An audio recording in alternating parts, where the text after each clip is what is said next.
সংযুক্ত মোর্চা জিন্দাবাদ, সংযুক্ত মোর্চা জিন্দাবাদ। আসন্ন নির্বাচনে সংযুক্ত মোর্চাকে দলে দলে ভোট দিন, সংযুক্ত মোর্চাকে দলে দলে ভোট দিন।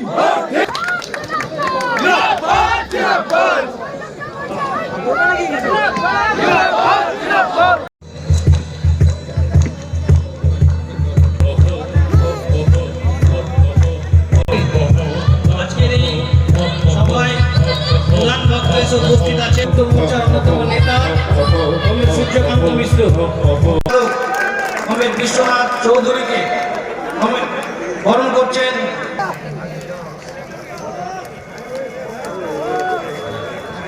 জাতীয় কংগ্রেসের জেলা সভাপতি তথা রায়গঞ্জ বিধানসভার পাশে আহ্বান করছি আমরা আমাদের সংবিধান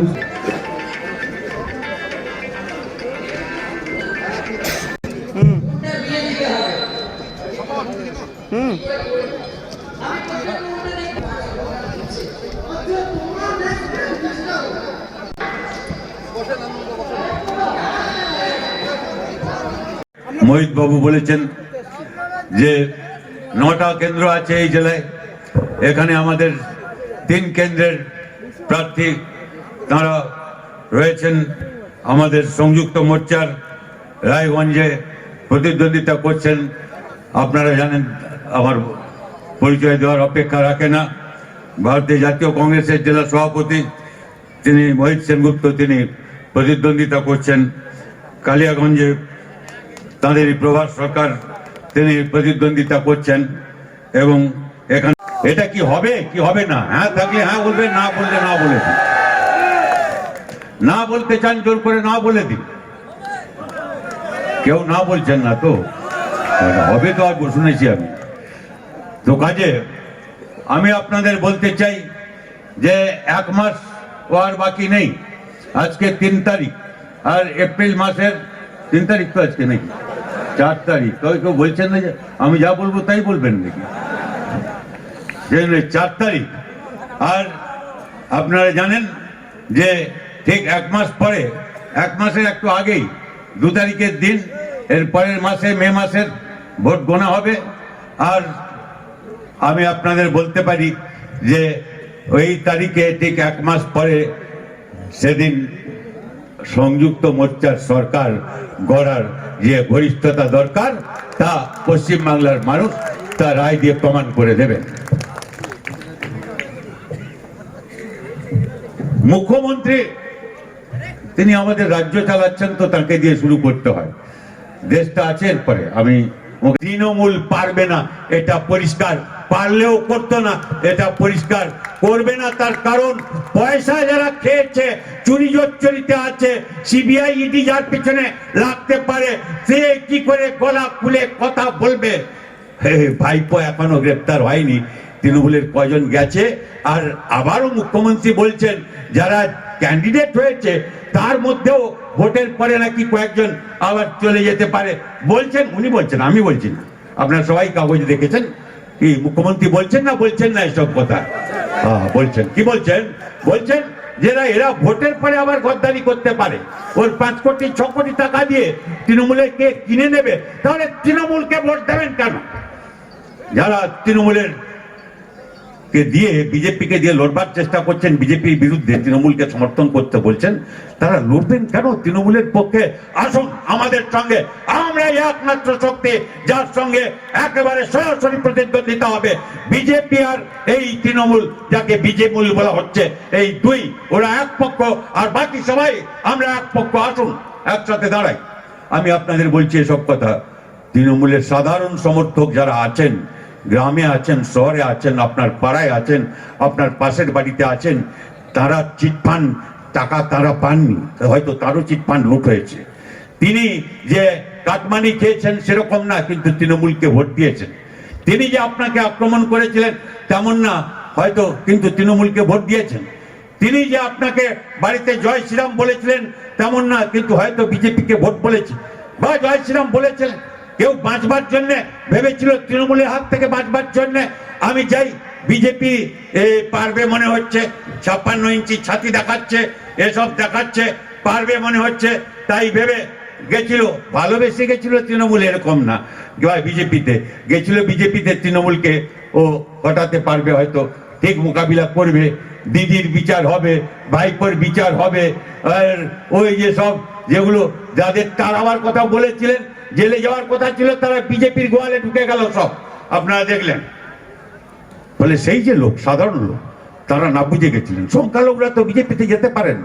দরকার হলো, আপনারা বাম ছিলেন, কংগ্রেস ছিলেন, আর একজন লোককে ডাকলেন, উনি মাথায় টুপি, ফেস টুপি পরে উনি এসে ওখানে বক্তৃতা করলেন, আর আপনি আমাকে বলেছেন কেউ কেউ আপনার কাজ নেই, আপনি হাত বাড়িয়ে তাকে জড়িয়ে ধরলেন। আরে তারপরে আপনারা বলছেন সিকুলার মানে ধর্মনিরপেক্ষ, কিসের ব্যাপার? আরে টুপি কেউ যদি পরলে, ফেস টুপি পরলে সে ধর্মনিরপেক্ষ থাকে না? এখানে তো আপনারা অনেকে টুপি পরেছেন, ওই ফেস টুপি না, অন্য কিছু টুপি পরেছেন রোদে। আমাদের কমিটির অনেক লাল টুপি পরেছে, আমি দেখতে পাচ্ছি, টুপি তো অনেকে পরে। জওয়াহরলাল নেহরু টুপি ছাড়া কখনো খুব একটা কম ছবি আমি দেখেছি, তিনি একরকম টুপি পরতেন। গান্ধী টুপি বলে একটা টুপি ছিল, সেটা মানে অনেকে পরতেন, এটা কিছু আশ্চর্যের ব্যাপার না। নেতাজি একরকম টুপি পরতেন। আমার পার্টির সাধারণ সম্পাদক হরকিষেণ সিং সুরজিৎ, তিনি মাথায় পাগড়ি পরতেন। এইটাই তো ভারত, এইটাই হচ্ছে ভারত, যে ভারতের জন্য লড়াই করেছিলাম, যে ভারতের জন্য এখনো লড়তে চাই। নানা বৈচিত্র্য, এটা আর্য, এটা অনার্য, এটা দ্রাবিড়, চীন, সুন্দর, পাঠান, মুঘল, এক দেহ হলো লীন। এই তো ভারত আমাদের। এই বৈচিত্র্যের মধ্যে ঐক্য, হ্যাঁ, সেইটার জন্য সেই তাকে বলছেন আপনি বুকে হাত পাড়িয়ে। আরে আমি ব্রিগেডেও বলেছিলাম, আপনাদের ওখানে বলছি, ছোটবেলা থেকে পড়েছি, মন থেকে যায় না, রবীন্দ্রনাথ লিখেছেন, আর সেটা পুরস্কার পেয়েছিল, নোবেল প্রাইজ, গীতাঞ্জলি, তার কবিতা। হেবর দুর্ভাগা দেশ, যাদের করেছে অপমান, অপমানে হতে হবে। তার পরের লাইনটা, পরেরটা, মানুষের অধিকারে বঞ্চিত করেছ যারে, সম্মুখে দাঁড়ায় রেখে তবু কোলে দাও না স্থান, অপমানে হতে হবে আজ তার সবার সমান। অর্থাৎ এমন একটা সময় আমরা যাচ্ছি যখন আমার দেশের প্রায় ৯৯% মানুষ সর্বশান্ত হয়ে গেছেন। আপনারা শেষ হিসাব জানেন কি জানেন না, জীবনের অভিজ্ঞতায় মিলিয়ে নিন। গরিবী সীমারেখার নিচে ভারতে যে মানুষ ছিল, তার উপরে মধ্যবিত্ত, সেই মধ্যবিত্তদের 1/3 তারা ধস নেমেছে, তারা গরিবের সঙ্গে মিশে গেছে। আজকে যদি আপনি বলেন ৯৯% মানুষ, কয়েকটা হাতে গোনা যায়, আম্বানি, আদানি, আর ওই 4টা, ওইটা আপনারা শুনলেন, যারা বিরাট পরিমাণ সম্পদ এই সময়কালে কেন্দ্রীভূত হয়েছে। আর এখানে হরিশ চ্যাটার্জি স্ট্রিটে কলকাতায় যে বাড়িগুলো কয়েকটা প্লট ছিল না, একটা পরিবারের হয়ে গেছে, চ্যাটার্জি পরিবারের। আর দুম দুম করে 2তলা থেকে 3তলা থেকে 4তলা থেকে 5তলা, আর ভাই ভাইপোরা প্রত্যেক দিন মারামারি করছে। আমি জানি না ওরার মধ্যে কবে কে কখন বিজেপিতে চলে যাবে, আর শেষমেশ পিসি বা কবে যাবেন তাও বলতে পারছি না। এইটা যখন অবস্থা, ভাবুন, যে গরিব মধ্যবিত্ত। আচ্ছা, আপনার তো আয় বাড়েনি, আপনি কেন বিজেপি করবেন? আপনার যদি আয় বাড়তো, আম্বানি, আদানিকে, হরিশ চ্যাটার্জি, আমাদের দেশ, ভারতের সংবিধান, আমরা ভারতের জনগণ আমাদের হাতে দিয়েছে। সেই ভারত কেমন হবে?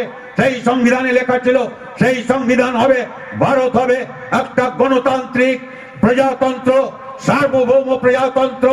তারপরে ইন্দিরা গান্ধীজি তার সঙ্গে যোগ করেছিলেন দুটো কথা, যে সমাজতান্ত্রিক, ধর্মনিরপেক্ষ। এই 5টা কথার প্রত্যেকটা কথা আমাদের দেশে গণতন্ত্র আক্রান্ত, আমাদের সার্বভৌমত্ব আক্রান্ত। আপনি যান আমেরিকায়, আপনার মাথার উপরে যার হাত ছিল ট্রাম্প, তিনি এখন আমেরিকায় নেই। আপনি তো অনেক নমস্তে ট্রাম্প করেছেন, আর ওখানে প্রচার করতে গেছিলেন। ফির একবার ট্রাম্প সরকার আমেরিকার মাটিতে, আপনার আগে কোনো প্রধানমন্ত্রী ভারতে যাননি, আপনি সেইটা করতে গেছিলেন। কিন্তু আপনি মোদিজি বুঝতে পারছেন, আপনি নমস্তে ট্রাম্প করেছিলেন, আমেরিকার লোক নমস্তে ট্রাম্প করে ওকে বাড়ি পাঠিয়ে দিয়েছে। আর হাত আপনার মাথার উপরে নেই, আর এর আপনার দিদির ওপরে ওর মাথার হাত। ওই এক হাত ওর দিদির মাথার উপরে ছিল, সেই হাত নেই। এটা 2019 না, এটা 2021 সাল, এবং সেই সালে দাঁড়িয়ে সারা দেশে ওই 2020 সাল থেকে গত বছর থেকে বিজেপি বিরোধী মানুষের বিক্ষোভ ফেটে পড়ছে। আপনারা দেখেছেন যেরকম করে উনি লকডাউন ঘোষণা করেছিলেন আর বলেছিলেন কুরুক্ষেত্রের যুদ্ধ 21 দিন হয়েছিল, 18 দিন হয়েছিল, আমি 3 দিন তার উপরে বাড়তি চাইছি, 21 দিনে করোনা সাফ করে দেব। বাস, lockdown 1, lockdown 2, lockdown 3, lockdown 4, unlock 1, unlock 2, unlock 3, তারপরে দ্বিতীয় ঢেউ অক্টোবর মাস, আর আজকে আপনাকে দাঁড়িয়ে আমি বলছি তৃতীয় ঢেউ তৃতীয়বারের জন্য মুম্বাই হয়ে ধেয়ে আসছে সারা রাজ্যে, সারা দেশে ছড়িয়ে পড়বার জন্য এই প্রধানমন্ত্রী আমাদের। আর সেই সময়ে আমাদের 15 কোটি মানুষ কাজ হারিয়েছে। ইনি বলেছিলেন 2 কোটি লোককে কাজ দেবেন, আর 4 বছর আপনি প্রধানমন্ত্রী আছেন, 14 কোটি লোক কাজ পাওয়ার কথা আপনার হিসাব মতো। আপনি 14 কোটি লোককে কাজ দেওয়ার, 14 জনকে ছেড়ে দিন, আপনি 15 কোটি লোককে বেকার বানিয়ে দিয়েছেন। আরো 5 কোটি যোগ হবে, যা হিসাব নিকাশ আমরা দেখছি। সে মার্চ মাসের শেষ হয়ে গেছে, কিন্তু মার্চ মাসের শেষের হিসাব বেরোতে আরো কিছুদিন লাগবে। যারা এসব সমীক্ষা করেন, আরো 5 কোটি নাকি তার সঙ্গে যোগ হবে, 15, 5, 20 কোটি হবে। আর যদি যোগ নাও হয়, এই দ্বিতীয় ঢেউ যদি আবার আসে, আমেরিকা ইউরোপে আবার লকডাউন হচ্ছে, ভারতে যদি আবার লকডাউন হয়, এই সরকার ওখানে আর এর দিদির সরকার এখানে, আমরা 1 বছর ধরে জীবন যন্ত্রণাকে এই লকডাউনের উপলব্ধি করেছি। পরিযায়ী শ্রমিকরা তারাও বুঝেছেন, যদি কেউ মানুষের পাশে ছিল, আমরা তো ছিলাম। ওই একখানা লিফলেট নিয়ে করোনা কি সেইটা বলবার জন্য, একটু স্যানিটাইজার নিয়ে সেটা কি করতে হয় সেটার জন্য, কখনো সাবান 1 টুকরো, কোথাও মাস্ক, কখনো খাওয়ার, কখনো সবজি বাজার, যখন ব্লাড ব্যাংকে রক্ত নেই। সংখ্যালঘুরা কখনো আছি তো অনেক বছর ধরে, বয়স যাদের আমাদের হয়েছে, আমার চেয়ে যার বেশি বয়স হয়েছে, এরকম নিরাপত্তাহীনতা কখনো দেখিনি। যাবেন কোথায়? তৃণমূল ছাড়া কোথায় যেতেন? আমি 2 বছর আগেকার কথা বলছি, ওই সময় যে 2019 সালে গেলেন, কি করবেন? সেই সব মানুষের কাছে আমাদের পৌঁছতে হবে এবং তাদের বিশ্বাস অর্জন করতে হবে, ভালোবাসা পেতে হবে। ওকে টিটকিরি করবেন না, ওর সঙ্গে এই কেন তুমি গেছিলে, এখন দেখো তাকত কেমন আছে, এইসব করতে যাবেন না। মানুষ ঔদ্ধত্য পছন্দ করেন না। আমরা মানুষ আছেন বলে আমি যা বলেছিলাম, আমরা আছি, আর সেই মানুষকে সম্মান দিয়ে কথা বলতে হবে। অনেক মানুষ আছেন, আপনারা কত মানুষ এখানে, আর ব্রিগেডে কত মানুষ আমরা জমা করেছি, তার শত গুণ মানুষ আছেন যারা এখানে আসেননি, তারা আছেন। আপনি যেখানে আছেন, সেই গ্রামে গঞ্জে পাড়ায় ওয়ারে, সেই সব মানুষের কাছে আমাদের যে কটা দিন আছে পৌঁছে যান এই বার্তা নিয়ে। বিজেপিকে হটাতে চাও তো আমাদের সঙ্গে এসো, আর তৃণমূলকে হটাতে চাও আমাদের সঙ্গে এসো। বিজেপি তৃণমূলকে হটাবে না, তৃণমূল বিজেপিকে হটাবে না। তৃণমূলকে ভোট দেওয়া মানে বিজেপিকে ভোট দেওয়া, বিজেপিকে ভোট দেওয়া মানে তৃণমূলকে ভোট দেওয়া। আর এই দুজনের বিরুদ্ধে যে কেউ লড়াই করতে চান, সংযুক্ত মোর্চার প্রতীকে ভোট দিন। ঠিক না বেঠিক বলছি আমি? এটা কি আপনারা যাবেন তো? তৃণমূল করলেও সাধারণ লোক, বিজেপি করলেও গরিব লোক তার বাড়ি যাবেন তো নাকি? বলতে না, না যাবেন না। ঠিক মন লাগছে না, না হলে আপনি পারবেন না, বাড়তে পারবেন না। ওই রকম থেকে যাব আমরা। এই মিটিং এর জোহর দিতে থাকলে হবে না, বাড়তে হবে, অনেক মানুষকে আনতে হবে। কেউ বলছেন ইন্ডিয়ান সেকুলার ফ্রন্ট, এই ওকে পাঠান, কি বলে, ফুল পাঠান, খাবার পাঠান, মিষ্টি বাংলার যত রকম আছে সেসব পাঠান। ও ডায়াবেটিস আছে কিনা জানি না, তারপরে খেতে পারেন কিনা তাও বলতে পারবো না। আর তার সঙ্গে কুর্তা পাঠান, এসব তো উনি বলেছেন, আমি বলছি না তো। অবশ্য মুখ্যমন্ত্রী বলেননি যে পাঠাই বলে, সেটা বলেননি, কিন্তু নাও তো বলেননি। আমি খালি বুঝতে পারি না যে হয়তো মাপ কি করে জানলেন আপনি, কুর্তার মাপ যেটা পাঠান সেটা ভালো করে আমি বুঝতে পারি না, কিন্তু পাঠান। ওই মোদি দিদির সম্পর্ক আমরা জানি, অনেক দিন আগের থেকেই জানি। কিন্তু আমি বলছি, যিনি সরকার চালাচ্ছেন এর হাল দেখছেন আপনারা। এই বেশি দিন না, এই যে নন্দীগ্রামে ভোট হলো, দ্বিতীয় দফার ভোট, আপনি কি দেখলেন? রাজ্যের মুখ্যমন্ত্রী বসে আছেন, হুইল চেয়ারে বসে আছেন। যাকে হুইল চেয়ারে বসাটা আমার সে নিয়ে কিছু আমি ভাববেন না যে কটাক্ষ করছি, আমি তো আর দেখিনি ওর পায়ে কি হয়েছে। কিন্তু আমি যাই হয়ে থাক না কেন, আমি চিকিৎসক হিসাবে আমি বুক ঠুকে বলতে পারি যে এই আধুনিক চিকিৎসা ব্যবস্থা বিশেষ করে যেখানে পৌঁছেছে, আপনাকে দুদিনে আমরা হাঁটাতে পারতাম যদি চিকিৎসার দায়িত্ব আমাদের হাতে থাকতো। আমি আপনাকে হুইল চেয়ার ছেড়ে হাঁটাতে পারতাম। যাকে আপনি ভালো লাগে না যে আপনি হুইল চেয়ার ধরে ওখানে বসে আছেন একটা বুথে, রাজ্যের মুখ্যমন্ত্রী, আপনি প্রতিদ্বন্দ্বিতা করছেন। আপনার আগে অনেক মুখ্যমন্ত্রী প্রতিদ্বন্দ্বিতা করেছেন, কিন্তু আপনার মতো এত দুরবস্থা আমি কোথাও দেখিনি। একটা হুইল চেয়ারে বসে আছেন আর মাঝে মাঝে ফোন করছেন, রাজ্যপালকে ফোন করছেন। আরে যার সঙ্গে আপনার প্রায় মুখ দেখা দেখি বন্ধ, হঠাৎ তাকে মনে পড়লো। আর কোথাও আশ্রয় কোথায় নেবেন? রাজ্যপাল। আশ্রয় কোথায় নেবেন? Election commission. শেষ পর্যন্ত বলছেন মামলা করবেন, এ করবেন, সে করবেন। চারদিকে আপনি গেছেন আর জয় শ্রীরাম জয় শ্রীরাম। আপনাকে দেখলেও সে জয় শ্রীরাম বলুক বা না বলুক, আপনারা জানে ওরা যে আপনি খেপে যাবেন, এবং অনেকে এমনিতেও জয় শ্রীরাম বলতে আরম্ভ করে, এসব বলছে। আর আপনার কেন্দ্রীয় পুলিশ, রাজ্য পুলিশ আপনাকে 2 ঘন্টা পরে কোন রকম বের করে নিয়ে যাচ্ছে। আর আপনাকে দেখেই সেদিন আমরা বুঝতে পেরেছি যে আপনি বিজেপির বিরুদ্ধে লড়বার মতো সিদ্ধারা আপনার নেই।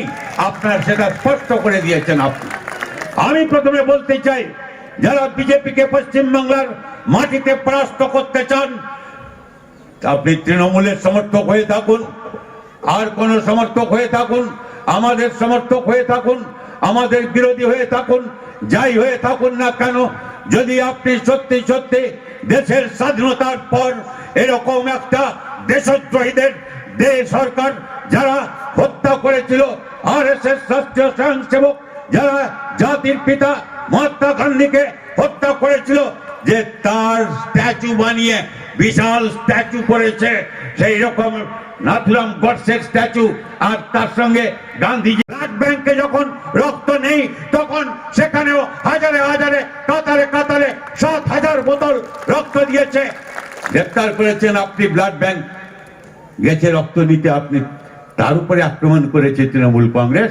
আর তাদের পুলিশ গ্রেপ্তার করেছিল কলকাতায়, যখন সরকারি ব্লাড ব্যাংকে রক্ত পাচ্ছে না, রক্ত দিতে যাচ্ছে।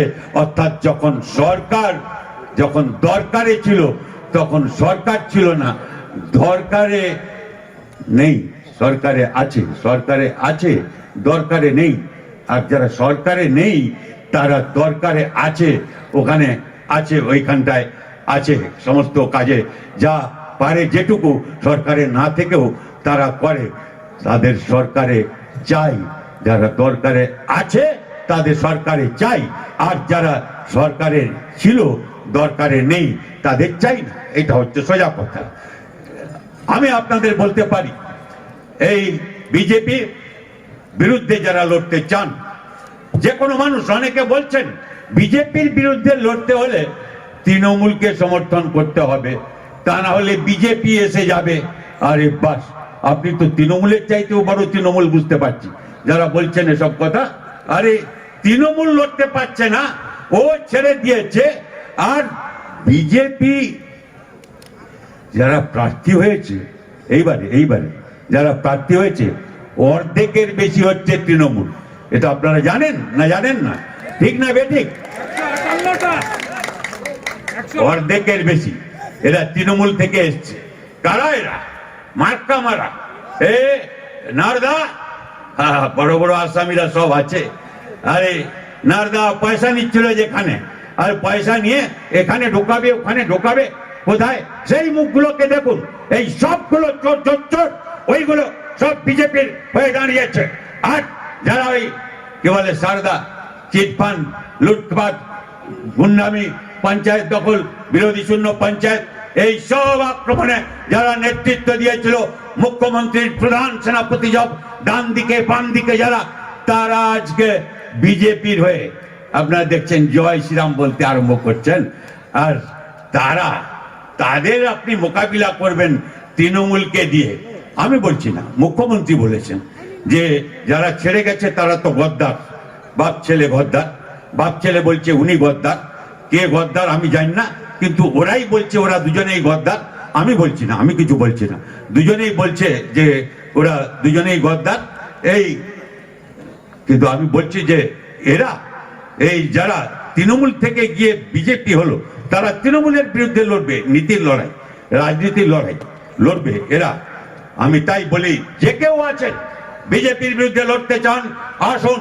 এই লড়াইটা আর ত্রিপাক্ষিক লড়াই নেই।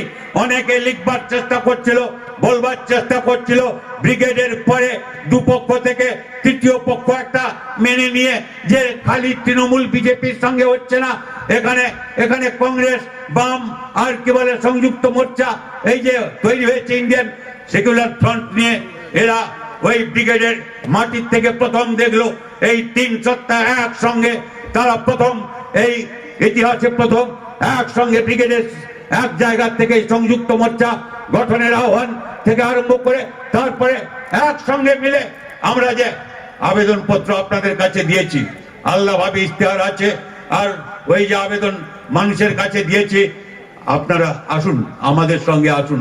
যদি বিজেপিকে হারাতে চান সত্যি সত্যি পশ্চিমবাংলার মাটি থেকে, যদি আপনি বিজেপিকে, তার যদি বাড়ির চাকরি গিয়ে থাকে, আপনার বাড়িতে যদি বেকার থাকে, আপনার বাড়ির ছেলে পুলে সে শিক্ষার ন্যূনতম সুযোগ, 1 বছর ধরে পরীক্ষা হয়নি, পড়াশোনা নেই, কি অ্যাপস আর কি সব দিয়েছে, সেই সব নেট নেই, সেটা খুলতে পারি না, বাড়িতে কেউ দেখাতে মতো লোক নেই, আপনি যদি সে বাড়ির হয়ে থাকেন, যখন আপনার আয় কমছে তখন জিনিসের দাম বাড়ছে, আপনি বিজেপি করুন, আপনি তৃণমূল করুন, আপনি হিন্দু হন, আপনি মুসলমান হন, আপনি মতুয়া হন, আপনি আদিবাসী হন, আপনার সবার জন্য গ্যাসের দাম যা 850 টাকা, কি আপনার জন্য কেরোসিনের দাম কমে নেই, বেড়েছে, পেট্রোলের দাম বেড়েছে, সর্ষের তেলের দাম বেড়েছে, যা কিছু কিনে খাবেন বাঁচবেন সেগুলো প্রত্যেকটার দাম বাড়ছে, আর তার বিরুদ্ধে লড়াই যদি কেউ করছে তো আমরা করছি, আর ওরা ওরা ওরা মুখে করে কিন্তু আর বলে, বড় বড় কথা বলে। আসুন আমরা বলি, তাদের কাছে আবেদন নিয়ে যাই, বিজেপির কাছে, সাধারণ মানুষের কাছে, বিজেপি সমর্থকদের, তৃণমূলের সাধারণ সমর্থকদের, কারণ তারা অভিভাবকহীন, নিরাপত্তাহীন, তাই তাদের কাছে আমাদের কথা নিয়ে যাই। আর সেই মানুষকে নিয়ে সংযুক্ত মোর্চা গড়ে তুলুন। এখানে সংযুক্ত মোর্চার সমাবেশ না, আবার বলছে ওখানে ব্রিগেডের সংযুক্ত মোর্চার সমাবেশ না, আবার বলছে আপনার বুথে, আপনার এলাকায় মানুষের সংযুক্ত মোর্চা গড়ে তুলুন। যত রকম সংযুক্ত মোর্চার ঝান্ডা আছে সব ঝান্ডাগুলো মাথা তুলে মাথা তুলে যদি আপনার বুথে দাঁড়াতে পারে, তাহলে আপনি বুঝবেন এখানে সংযুক্ত মোর্চা তৈরি হয়েছে। মাথা যদি তুলে দাঁড়াতে না পারে, ঝান্ডা খুলে নেয়, তাহলে বুঝবেন আপনি ওখানে সংযুক্ত মোর্চা তৈরি করতে পারেননি, অর্থাৎ মাথা তুলে দাঁড়াতে পারছেন না। ভোটের দিন 3 জন লোক লাগবে, 3 জন লোক যারা বুথের মধ্যে ঢুকে ওখানে পোলিং এজেন্টের কাজ করবে প্রার্থীর পক্ষে। এ পার্টির কি ও পার্টির দেখবার দরকার নেই। যদি পোলিং এজেন্ট অভাব থাকে, এই পার্টির থাকলে ওই পার্টি দেবে, ওই পার্টির থাকলে এই পার্টির দেবে। হ্যাঁ, সই করতে হবে, প্রার্থীকে সই করতে হবে বা তার ইলেকশন এজেন্টকে সই করতে হবে, কিন্তু তেমন 3 জন লোক চাই প্রত্যেকটা বুথে, যে জান গেলেও বুথ দখল হতে দেবে না, সেই রুখবে, সর্বশক্তি দিয়ে রুখবে। আপনার লড়াই এসব না থাকলে জনসভা, বড় বড় ভাষণ, হাততালি, আমি জিজ্ঞেস করলে হ্যাঁ যেটা না বলতে হবে না, তাতে কিন্তু হবে না ভাই, হবে না কমরেড, হবে না সাথী, হবে না বন্ধু, হবে না মা, হবে না আমার বোন। এই লড়াইটা লড়তে হবে, যে যেখানে আছেন সেখানেই লড়তে হবে। আমি বিশ্বাস করি সেই লড়াই লড়বার জন্যে আপনারা এখানে এত দূর করে এসছেন, কষ্ট করে রোদে মাথায় এতক্ষণ মাথায় নিয়ে দাঁড়িয়ে আছেন, বসে আছেন কোথাও জানি ওখানে কিরকম গরম। আমার মুখে রোদ পড়লে বুঝতে পারি যে আপনাদের কিরকম কষ্ট হচ্ছে, বুঝতে পারি। আপনারা পারবেন, আপনারাই পারবেন, আপনাদেরই পারতে হবে, আপনাদের জয় হবে, জিতবেন তো। আপনাদের সবাইকে ধন্যবাদ, অভিনন্দন, কৃতজ্ঞতা ও আমার অভিবাদন জানাচ্ছি। কমরেড সূর্যকান্ত